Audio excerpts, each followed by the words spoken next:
BJP এর আগে বলেছিল তৃণমূল থেকে নেবেন, আবার যারা আজকে গিয়েছেন তারা মমতা বন্দ্যোপাধ্যায় যদি মুখ্যমন্ত্রী থাকতেন তারা নিশ্চয়ই তখন যেতেন না।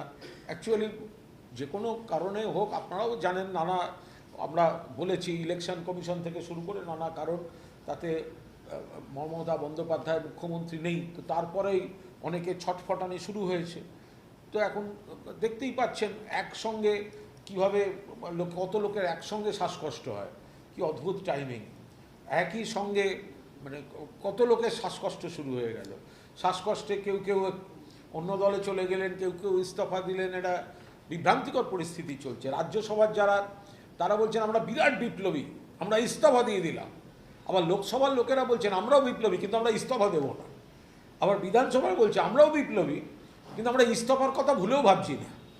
আবার রাজ্যসভার লোকেরা বলছেন আমরা ইস্তফা দিয়ে দেখিয়ে দিচ্ছি আমরা কত বড় বিপ্লবী।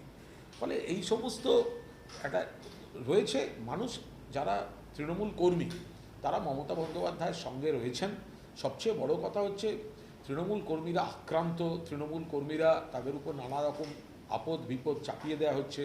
এই সময় যে নেতারা নিজেদের অঙ্কে শিবির বদল করছেন, দল বদল করছেন, চেয়ারের মোহে দৌড়চ্ছেন, এটা কষ্ট পাচ্ছেন কর্মীরা। কর্মীরা এগুলো একদম পছন্দ করেন না। সাধারণ মানুষ এই রাজনীতিটা ঘৃণা করছে।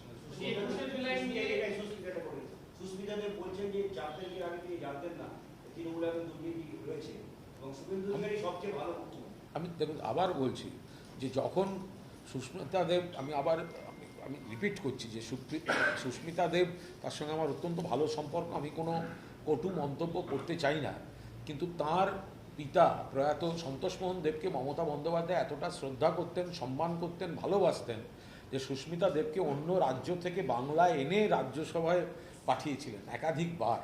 তো সুতরাং সেগুলো তো একটু মনে রাখা উচিত। এখন যাচ্ছেন, আপনাকে যেতে হচ্ছে, কোনো একটা দলে যাচ্ছেন, যাওয়ার সময় সবাই এই ধরনের কথা বলে। আমরাও জানি মমতা বন্দ্যোপাধ্যায় যদি ক্ষমতাচ্যুত না হতেন, মুখ্যমন্ত্রী থাকতেন, তাহলে কার কার কী কী ভূমিকা হতো সেগুলো সবাই জানে।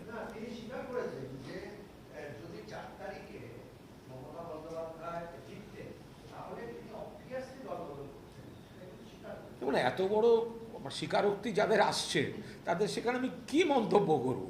যে মাননীয় মুখ্যমন্ত্রী যখন ছিলেন মমতা বন্দ্যোপাধ্যায়, তো মমতা বন্দ্যোপাধ্যায় আজ ক্ষমতায় নেই, তৃণমূল কংগ্রেস ক্ষমতায় নেই, তো সেই কারণে একসঙ্গে কিছু সাংসদ, কিছু বিধায়ক, কিছু অমুক কিছু প্রবলেম তাদের তৈরি হচ্ছে, তারা অনেক কিছু জানতে পাচ্ছেন, তাদের অনেক শ্বাসকষ্ট হচ্ছে, তাদের অনেক দুঃখ বেদনা ব্যথা বেরিয়ে আসছে।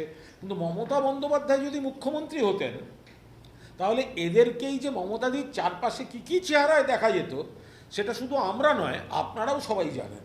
তো সুতরাং এখন এগুলো হয়েছে, দেখতে হচ্ছে, সহ্য করতে হচ্ছে, কি বলবো।